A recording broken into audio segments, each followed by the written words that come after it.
Cashflow Diary Podcast, episode 504. Welcome to yet another exciting episode of the Cashflow Diary Podcast, the podcast that teaches you insider tips, tactics, and strategies for creating leverage streams of cash flow into your life. Learn from top-performing entrepreneurs, business owners, investors, and thought leaders from across the globe as they share their secrets to success. Like what you learn on this and other Cashflow Diary podcast episodes? Go to learninvestingnow.com and sign up to receive powerful tips and information that will help you succeed as an entrepreneur and investor. Now, here's your host, investor, entrepreneur, business owner, educator, speaker, author, and master facilitator of Robert Kiyosaki's cash flow game, Jay Massey. All right, ladies and gentlemen, welcome to another episode of the Cashflow Diary Podcast. I'm your host, Jay Massey, and I'm glad that you are here today because we are going to talk about what I would say for all of us out there building businesses, making things happen, growing your cash flow. One of the things that you're going to realize is that you can't do it all. And because you can't do it all, you have a requirement. There's a skill set that is necessary for all of us to develop, whether you think you need to, want to, like it or not. It's a part of your journey. Well, what am I talking about? Of course, I am talking about your ability to communicate, spread that vision, communicate that vision, influence other people to do certain things, because here's what it comes down to. If you want to make a sale, guess what? That's a method of influencing. And then, believe it or not, you say, well, Jay, I don't talk to my customers. My team does that. Cool. Well, guess what? You have to now influence your team, which in some respects, I could say is even more difficult. Well, today we have an individual who literally invests her time training teams. And now when I say teams, think Fortune 500 companies and major brands that you have heard of, like a Coca-Cola, GE, General Mills, and more, on how to make this happen. And one of the things that she's going to share with you and I today is how to communicate with influence Monday to Monday. Now, I'm looking forward to understanding Monday to Monday, but I also want to know about the woman behind the mission. So, I am, of course, talking about STACEY Hankee, and if you have seen her on TV or heard of her before, then you already know that you're in for a treat. But for those of you being introduced for the first time, let's make sure that we give her some of that attention. You know, that attention, not the attention you paid in school, but the attention when you knew you could get something out of something. That's what we're talking about today. So even though you're walking, even though you're working out, even though you're washing the dishes, I know that you're listening. Be prepared to take some notes and make this happen. Help me welcome STACEY Hankee. STACEY, how you doing? I'm good. Thank you. That was a pretty good intro. You've got some influence right below that.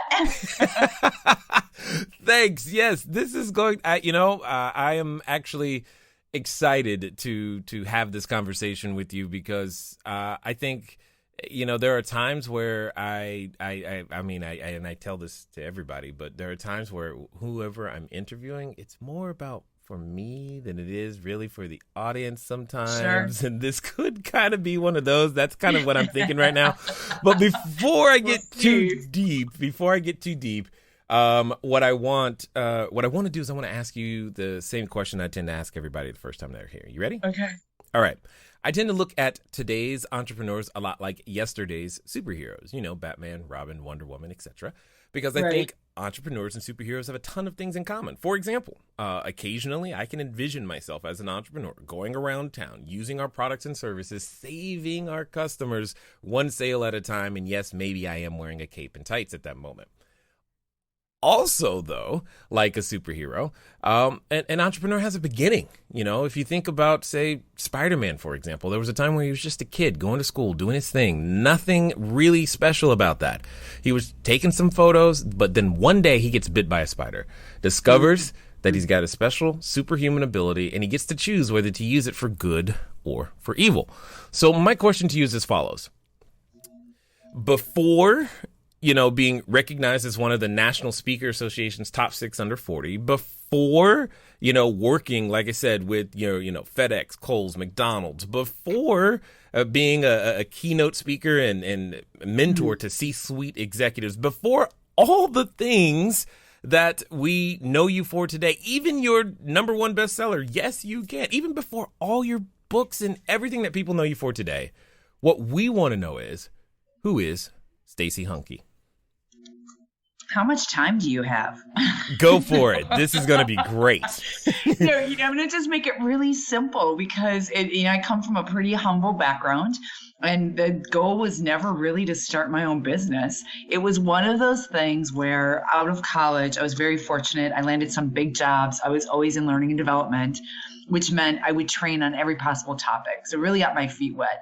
But one thing I noticed that no matter what topic I would be training on, whether it was leadership, very broad topic, customer service, time management, whatever it was, what I realized is it doesn't matter how smart you are if you don't have the ability to communicate a message that someone understands.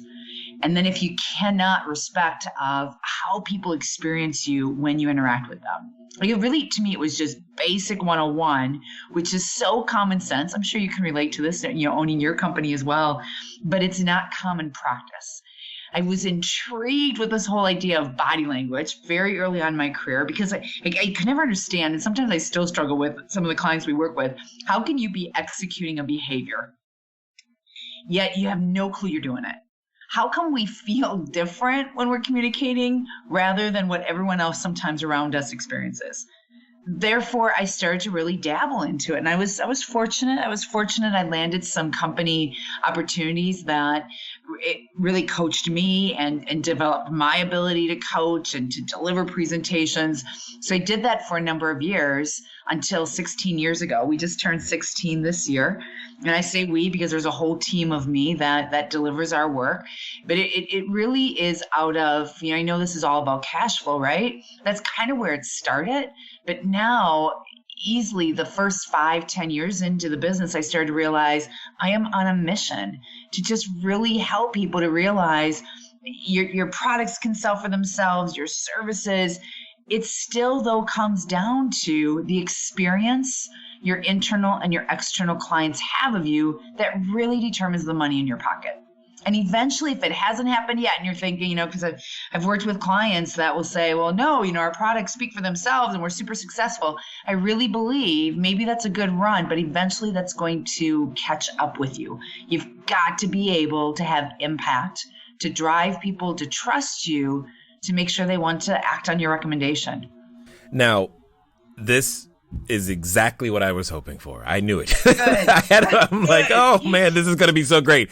But before I get too excited about the things that I want to talk about, I have to dig into, when you said you respect how people experience you, I'm like, oh my God, this is going to be so great. Because I want to know more about that. But before we get into that, I got to know, did you just wake up one day and go, you know what? I'm going to be a world-renowned trainer, influencer, author, speaker?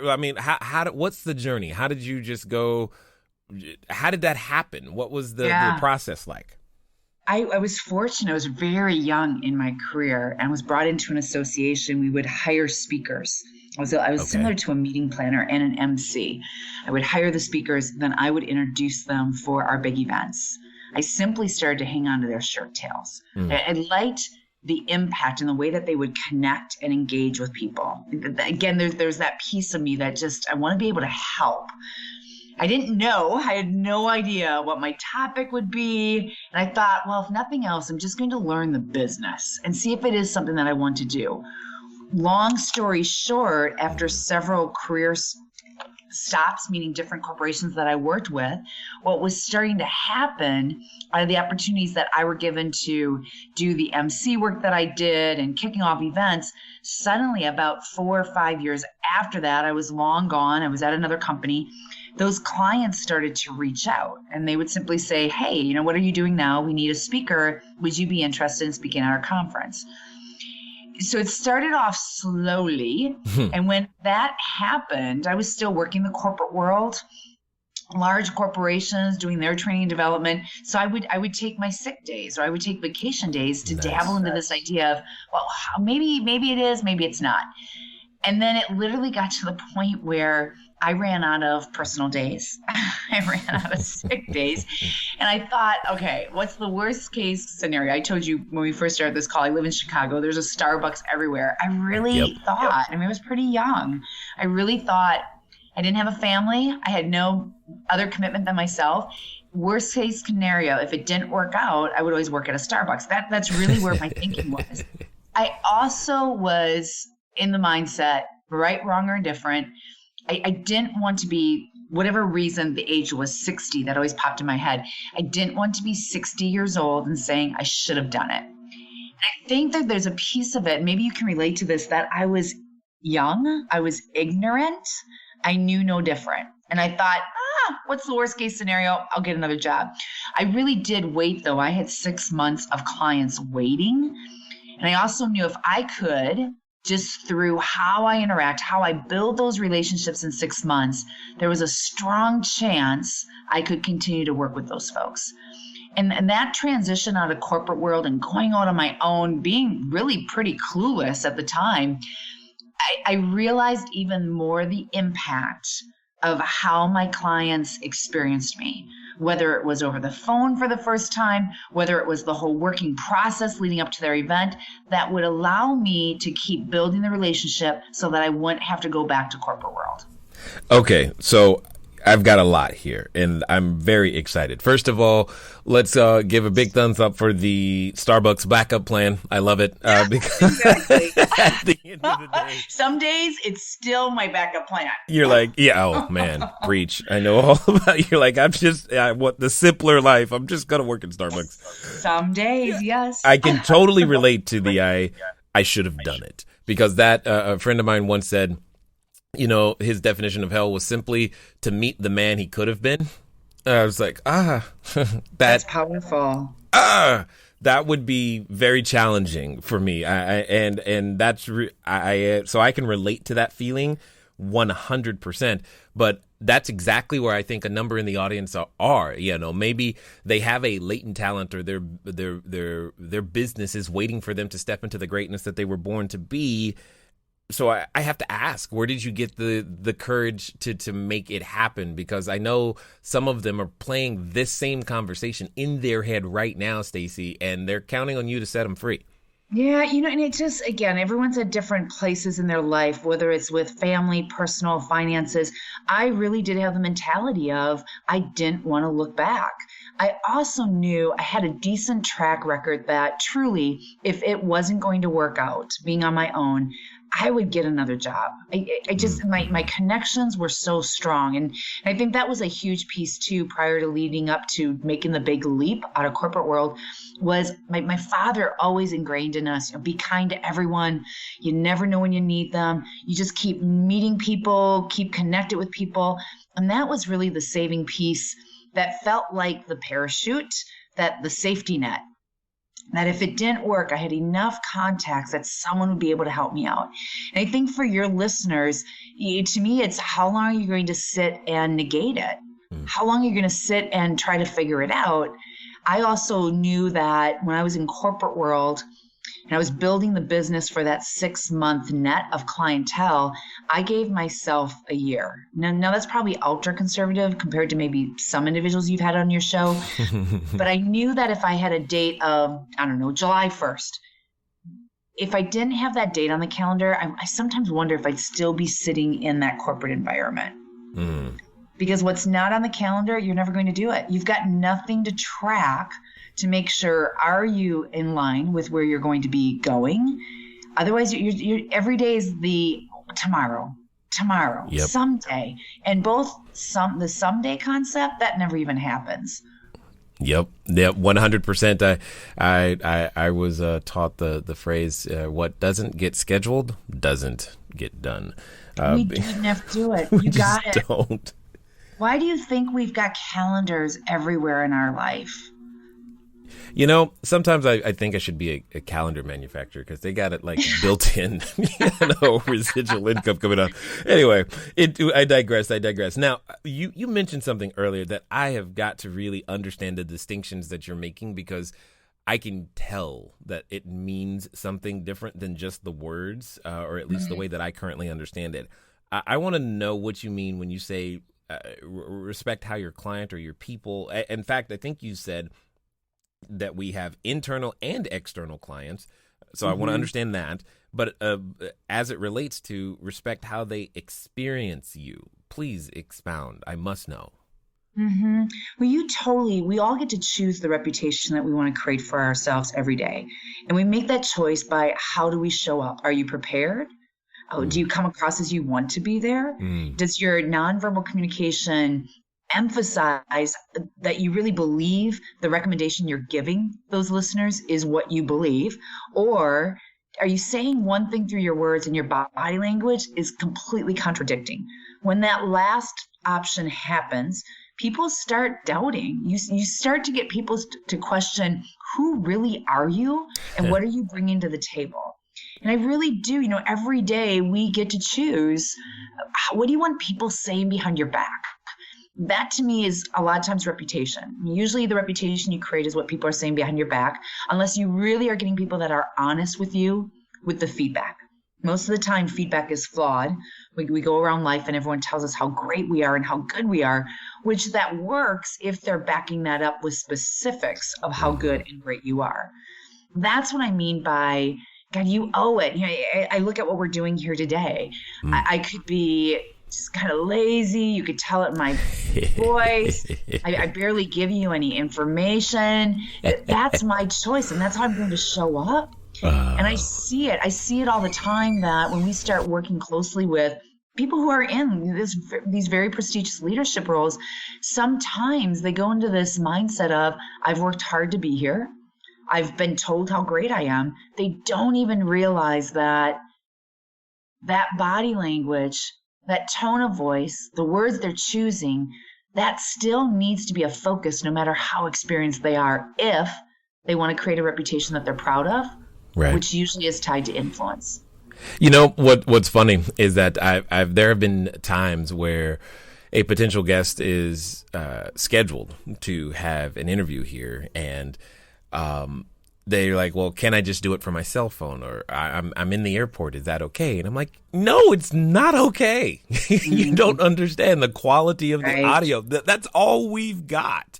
If you actually want your message to be heard, them hearing the sound of an airport or the quality of a cell phone connection isn't gonna cut it, because this is all you got. The tone, the timbre, the rate of speech, all of these things. These are things that you must be paying attention to in this particular format.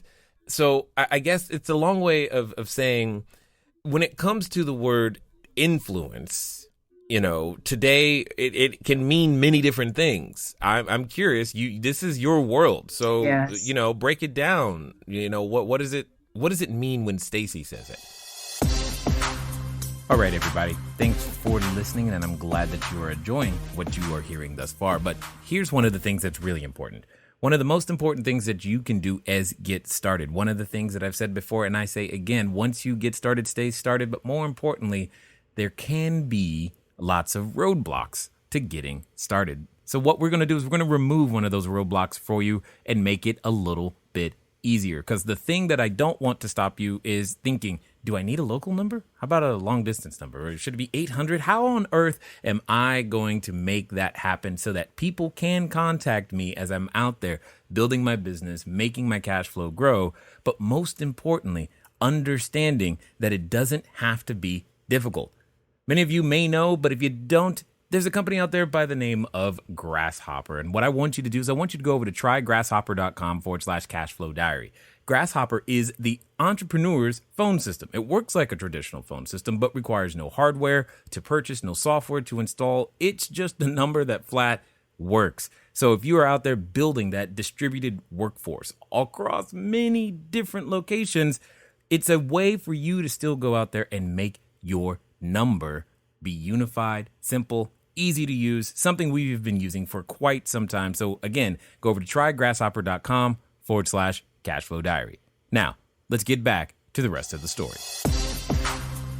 Yeah, that's important because everyone does. I find everyone defines it differently, and that's fine. You just be clear. Be clear in the direction you want to go. Please. Where our definition I'm comes begging from. for clarity right now. Exactly. Where my definition comes from, because I don't want you or your listeners to be thinking, where does she come off, coming up with her own thing? I mean, keep in mind, this is 16 years of research. And the second book, Influence Redefined, came out last February 2017. And that was a good 3.5, 4-year work in progress. And I took that long because I really did want to figure it out through interviews with top leaders, through research. Why do people think they're influential? Why are some truly influential and why are they not? I want to talk about the misperception first. It will be like 2 sentences. Here's what it's not. Influence does not mean you turn it on and you turn it off. You have a big sales pitch, a big client meeting, and suddenly you're going to put on the best of the best. Here's what influence is, that your body language and your messaging, they are consistent Monday to Monday. This prevents people from guessing who's going to show up every time they interact with you. That's the first part. The second part to influence, and this goes to, you growing your podcast show. I mean, you have influence on people, not just during the show, but what are you going to do to keep getting them to come back? Influence means that you've got this ability to move people to take action long after the interaction has occurred. I don't want to have influence on your listeners for this short time frame we have together. It's rather, I want to be able to influence them 3 months from now, 3 years from now. And I think when it comes to cash flow, what I've learned over the 16 years is it's hard to get a brand new client. We all know that. It's a lot of grind. Once you get that client, you do everything in your power to keep them. And that is influence. A lot of our clientele, our longest one is going on 11 years with us. Nice. That's a long time. But to me, that again is influence. It's what are you doing every day, every week, every interaction with that individual to get them to see the consistency of the trust, the believability, to be always influencing them, that when they need you, and maybe they don't need you today, maybe they don't need you the rest of this year, but what happens when they need you in 3 months? It's you, I think, that you want them to think of. And that all ties to cash flow. Totally. Now, you said it, and now, so therefore I must ask, Monday to Monday? Right. Now I'm going to clarify that because initially people, I hear the tone in your voice. People say to me, "Oh, I've got to relax." Here's what I mean by Monday to Monday. When I talk about there's several influence skills that we teach around body language. One, an example is, I'm going to give a real basic one, is this idea of brevity, getting to the point, clarity. Well, if I all weekend long, hanging out with friends and family, was rambling, using a lot of actually taking forever to get to the point. Suddenly, a Monday morning, I hop on this interview with you and I suddenly just stop it. There's no way I can do it. I want you to think of like a golfer. However the golfer, whatever the athlete, what they specialize in, however they practice Monday to Wednesday is how they're going to perform on Thursday. The difference with us is every day in corporate world, we are game day. And it's consciously throughout today, a phone conversation, a hallway conversation back at the office, a lunch with a colleague. You're thinking about not just what you're saying, but are your words consistent with what your eyes are communicating, with your tone, your voice, your gestures, all of that being your body language. That's what I mean Monday to Monday. And I'm going to give you another example of this. This was maybe a year ago already. And I'm getting ready to present at a conference. It's their national sales conference. It's a big deal. They pull their folks out of the sales field for a full week to develop them. I'm sitting in this big hotel conference room. Conference lights are on, round tables. I have the CEO on my left or my right, I forget, and the CFO is on my right. Well, the CEO, he gets to the front of the stage. He kicks off the conference. He's talking about how critical it is that they pulled everyone out of the field. And the entire time he's trying to motivate them and tell them how critical their development is. The CFO is on her phone the entire time. Now it gets better. He gets off stage. She goes up. She takes the mic. She talks about how critical it is for everyone's development. It is so critical. Shut off your phones. Okay. I know everyone saw us because we're smack dab in the front of the conference room and all the lights are on. That's what I mean, Monday to Monday. And I see it slip a lot where I'll be watching or observing a leader in a meeting, telling his or her team one message.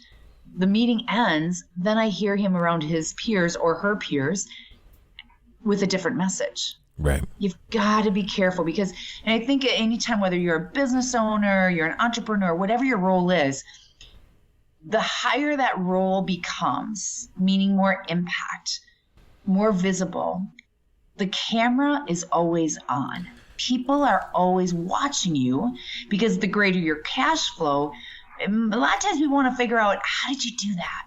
How do you behave?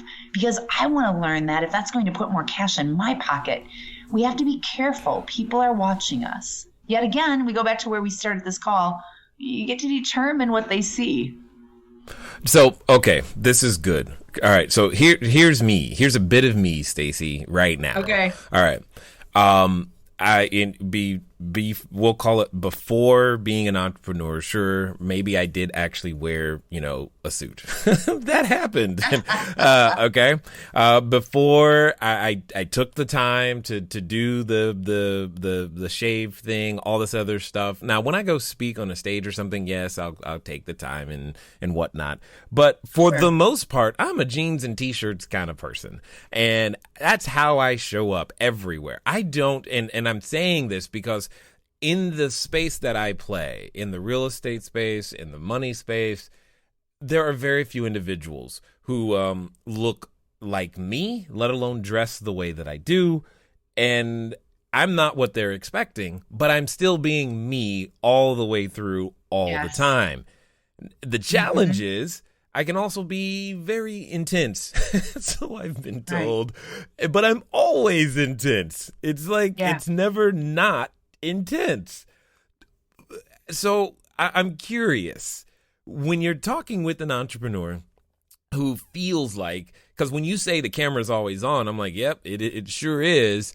I know some people went, well, that means I got to dress up all the time. I got to be this other thing all the time. That sounds like a whole bunch of work, and I never want people to see me, blah, blah, blah. But no, you can find me at almost any Starbucks wearing my same hoodie that I wore on the last live stream. And yes, maybe my head is not completely shaved as normal, and definitely not my face, because I just didn't feel like it. And I never, and when I do, I do. When I don't, I don't.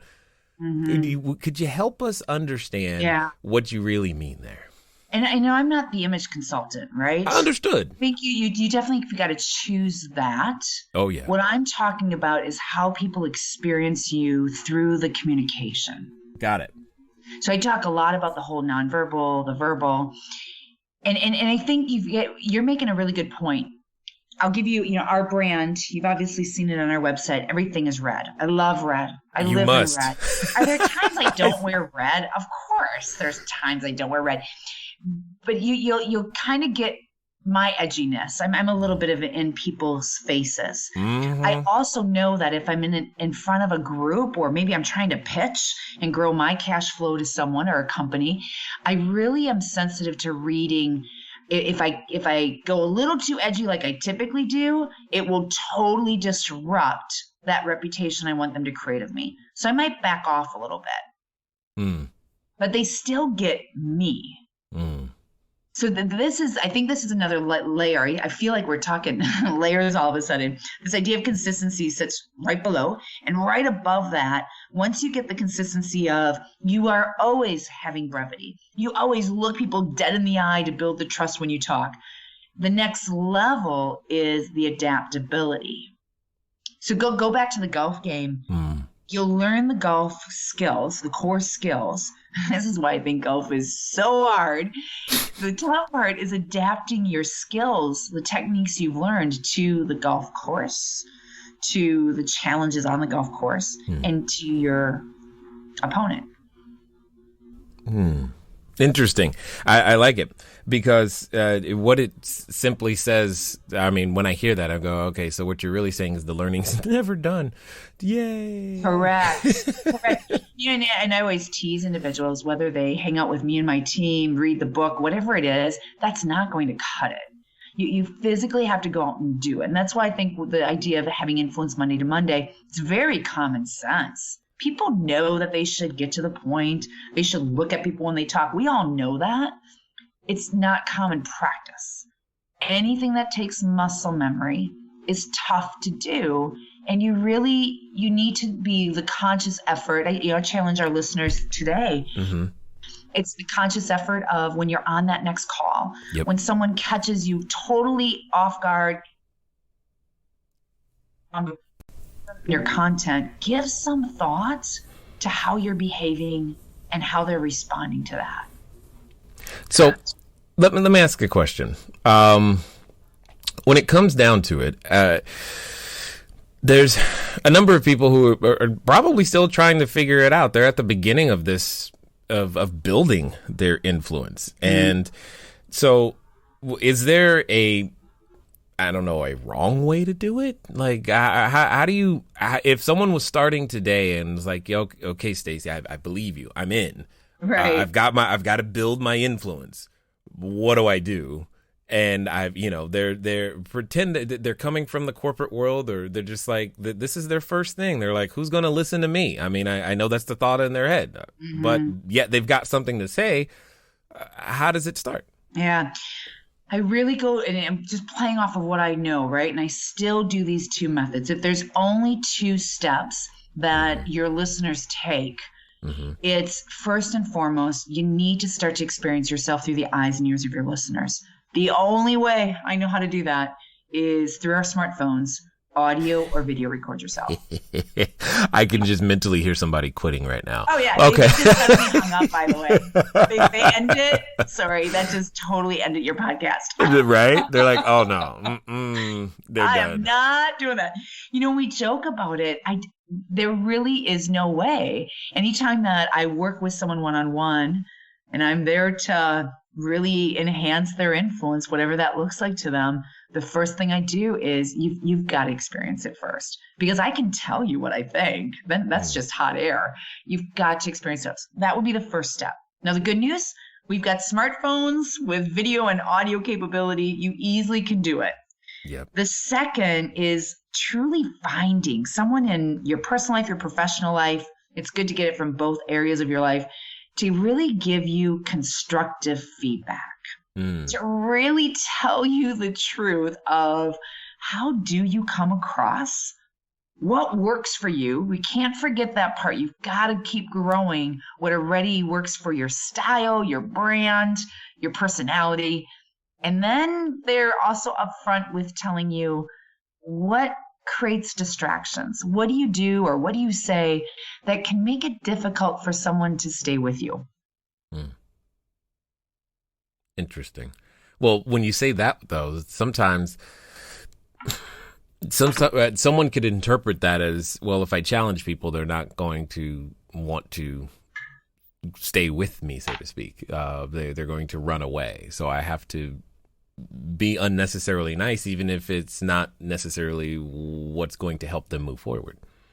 And I disagree with that, because I think you still, it goes deeper than that you can still be very direct and to the point, yet the way you come across, again, it goes back to the body language, that your body language complements your directness, that it doesn't come across as sharp. I'm going to just demonstrate this for a moment, put it into light. Yes. If I were to say to you, just answer that question, this probably wouldn't have came across effective if I would have said, why would you say that? I totally disagree with that. That's not even right. It's totally different, right? We would be in a different direction right now. That's for sure.